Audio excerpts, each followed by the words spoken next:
Yo, what's up, all my people? I've been getting a lot of questions, especially recently, about my setup and everything. So I figured I'd do a kind of like a rig rundown type of video. It'll probably be long, so I'm gonna just pretty much try to cut down the talking as much as possible. Sometimes I know I get long-winded sometimes, so it might be a long video, it might be short, whatever. So anyway, what I'm gonna do is start with guitars, amp, pedals, and then that's it. So I'm not going to do all my guitars. This is pretty much my Strat setup, the classic rock, bluesy rock kind of sort of setup. I'm not going to do the Schecters or anything more hard rock or metal related. I might do another video about that, but right now it's just the old stuff. So as far as Strats, got the old Whitey. I don't call it Whitey, I'm sorry. But I'm just messing around. But the white Strat, the white lefty Strat, what we got? We got some Klein 69s. They're going to get changed out. Fuck Klein. Just going back up by saying that. But anyway, we got the Klein 69s. They're going to, like I said, they're going to get changed out to Don Mayers. The body, I'm actually getting a MJT body for both of these guitars, so you might, things might look the same, they might look different, who knows, you have to wait and see. But new bodies for these pretty soon. We got 1038 strings, nothing too special, 5 springs on the back. Really nothing too special about either of these guitars. Pretty much the same setup with this one. Same thing, 5 springs on the back, 1038s. People ask me a lot about this bridge pickup. The story about this bridge pickup and why it's off-colored. Pretty much, I bought these 2 pickups, the neck and the middle, at the same time. And I bought the bridge pickup probably about, I want to say like a year and a half later, and when I bought them, they sent me this color pickup cover, and for whatever reason, the Fender pickup covers don't fit on these pickups, so I had to pretty much resort to these. So that's that with these. These pickups will actually be on sale pretty soon, so if you think you might like the sound of this guitar or whatever, or you want to ask questions, give me a message or whatever. But that's pretty much it for guitars. Really nothing special about any of these. It's just, guitars I love. The white one I've had since, I think, 2005, something like that. Bought it real early on. So, anyway, as far as amps, this is a Sligo, I call it a Sligo Super, a Sligo JTM Super 100. The reason why I don't call it a super lead or a super bass is because it's actually both. So pretty much with my volume pot pulled out, it's got the bright caps in the circuit. So right now it's actually super lead. With the volume pot pushed in, the bright caps are out of the circuit and it becomes a super bass, so to speak. So that's pretty much that with that. It's got JJ, what is it? These are actually JJ E34Ls. Not EL34s, but E34Ls. So, running a quad of those in there.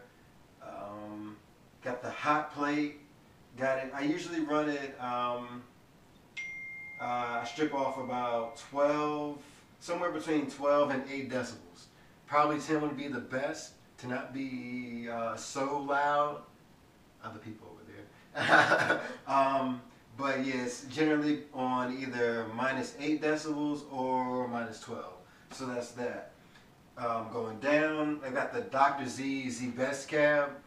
This is running a, what is it? A Celestion V30 on the, I guess, the right side, depending on where you're looking at it. If you're looking here, it's, obviously your left or whatever.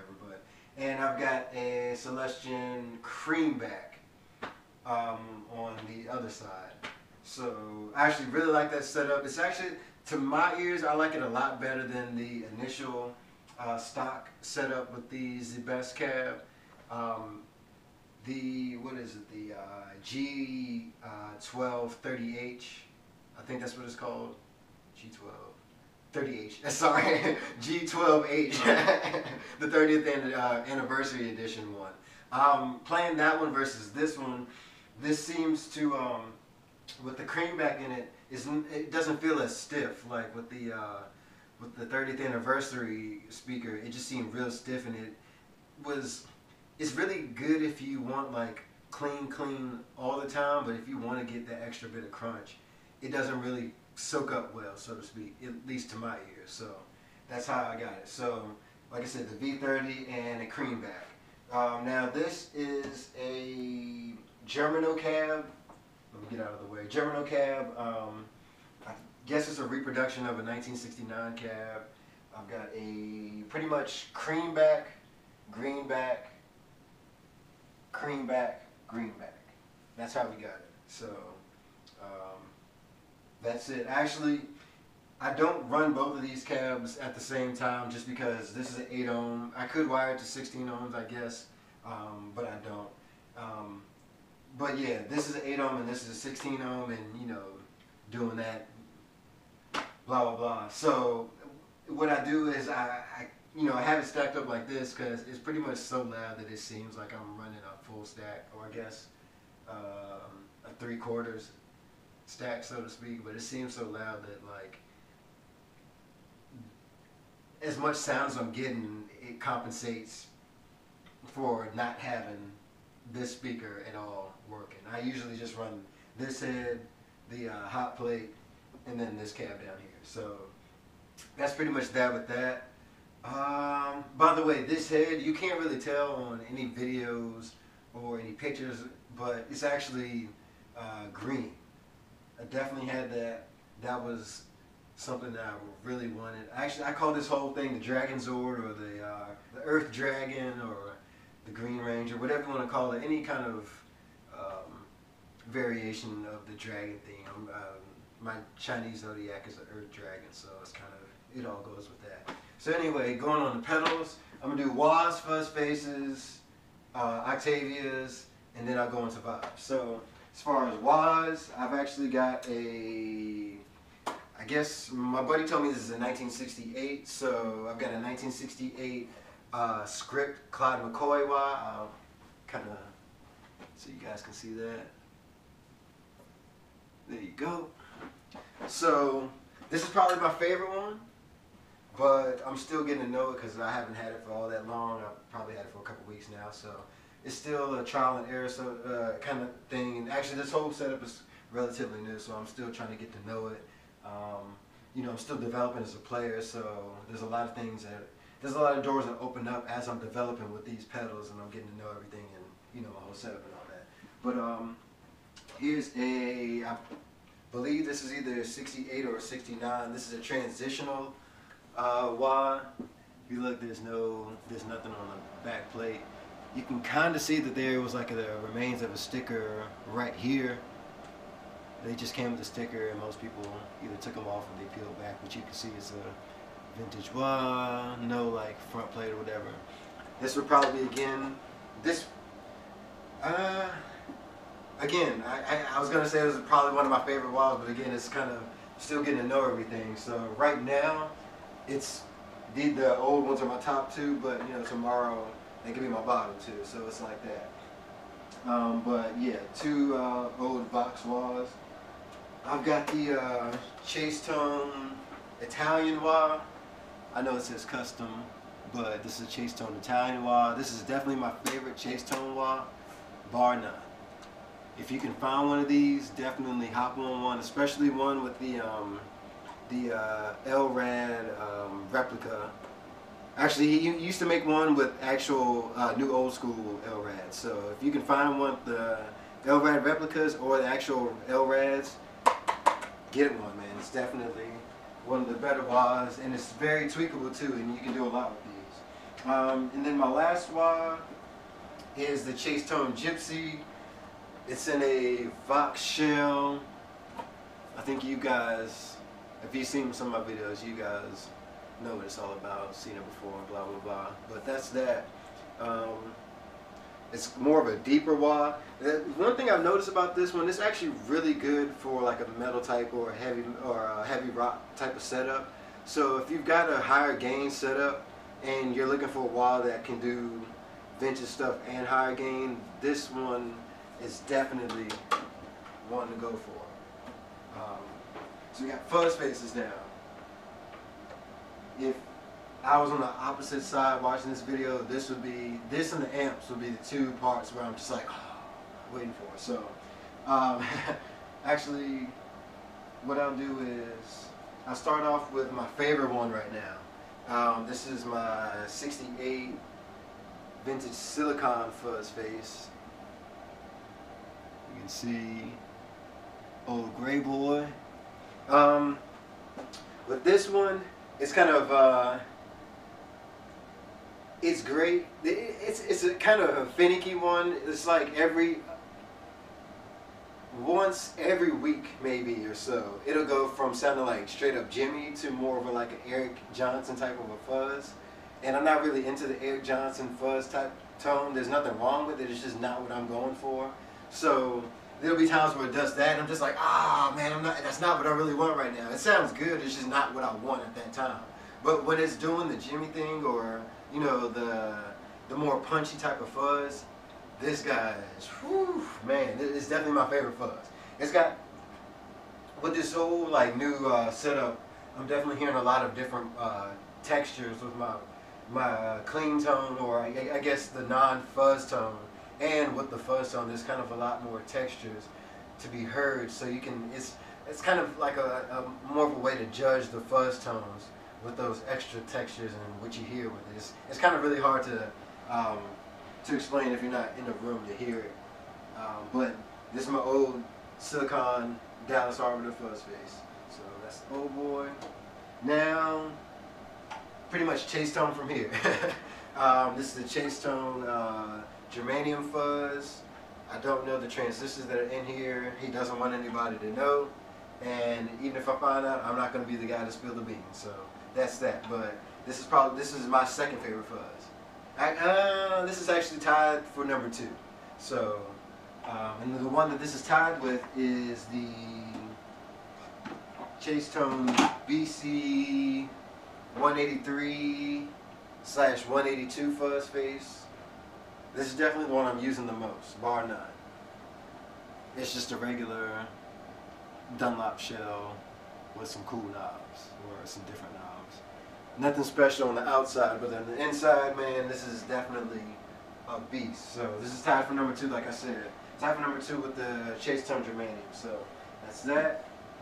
Then, actually I said it was all Chase Tone from here. It's really not a lot. But the last Chase Tone is the BC 108 fuzz face. This is probably my least used Chase Tone fuzz face, but it's definitely still really good. It's just, you know, my buddy and I were talking about it actually the other day. It's kind of like, it's weird when you get one fuzz face that sounds really good, and no matter how many other fuzzes that you have that sound really good, that one's going to be the one that's on the floor most of the time. It's just the way it is. But, you know, I really like this one, but, you know, it gets trumped by either the old guy or the 183. So, but Chase Tone, BC 108, Chase Tone, Kyle did me a great job with this. All Kyle's pedals are probably the best on the market as far as the vintage stuff. I can directly compare his wahs at least and his fuzz faces, and they're pretty damn close, if not an improvement on the original design. But you know, I might not be the best guy to say that. So there's guys who might be like, oh no, you know, there's this and this is wrong. But you know, I'm just going from what I'm hearing in here. So that it is what it is. Last but not least, with the fuzz face, actually, yeah, least with the fuzz face is the Dunlop. What is it? The Band of Gypsies fuzz face. I actually call it the Woodstock fuzz face. I feel like that's more appropriate, but that's me. But that's that. If you can see how I'm running it, I've got the volume probably about 3/4 of the way, and the fuzz right up there. I see a lot of people are using the volume probably around like noon or somewhere between, pretty much somewhere between 10 o'clock and noon, and they fuzz all the way up. And a lot of times it's because really it's just a matter of how loud you're running the amp. So if you're running the amp, you know, higher and the amp is cooking, then you know you can run the volume on this pedal higher and you can turn the fuzz back. So pretty much the cleaner you have your amp, the higher you're gonna have the fuzz, and the higher you have your amp, the cleaner you're gonna have the fuzz. Pretty much. That's kind of my philosophy, or at least my approach, or how I've come to know things with what I'm going for. So that's that. I keep saying, oh, I'm so sorry. But anyway, Octavias. We got, which one I want to do first? Chase Tone, Purple Stardust, Octavia. I definitely dig it, but with Octavias, it's really a day-to-day thing. There's one day where I like the Chicago Iron or Octavia better. But the thing about the Chicago Iron is, after you run it higher on the boost, it just becomes a fuzz pedal with like an Octavia kind of on the bottom end rather than an actual Octavia, like a dedicated Octavia. So that's where this faults. Like, if you just have the boost all the way down, or pretty much around pretty much less than halfway, you'll be all right with the actual Octavia tone. But anywhere after that, it's kind of like, it's not really more. You can use it; it's definitely usable, but I wouldn't call it desirable. Like, that's not I doubt that that's going to be anybody's go-to tone. So that's that. But yeah, I really dig both of these pedals. That's why I have them both. Like I said, there's one day where this one might be better. There's one day where this one might be better. Then there's one day where the old cheesy wedgie, the Dunlop might be better some days. Thing about the Dunlop is you definitely want to take the battery off of the pack. I'm not a big fan of the off-on pots, just because I like to pretty much set and forget a lot of my settings and my knobs and stuff. So when I gotta dial the volume pot all the way back, it's just kind of annoying. So I gotta refine my volumes, especially on this pedal. I find that there's a certain volume where I like it, where like if I go a little bit higher, it's just way too much, and if I go a little bit lower, it's just way too low. Well, not way too low or way too high, but just not exactly where I want it. So I just take the battery straight off just so I can keep my settings down here. So that's that. But like I said, one of these with Octavias for me is really day to day. There's nothing. I mean, fuzzes are the same way, but at least I can say like these are my top blah blah blah, or I can pick one over the other blah. Well, with these, it's just literally one day one might be better.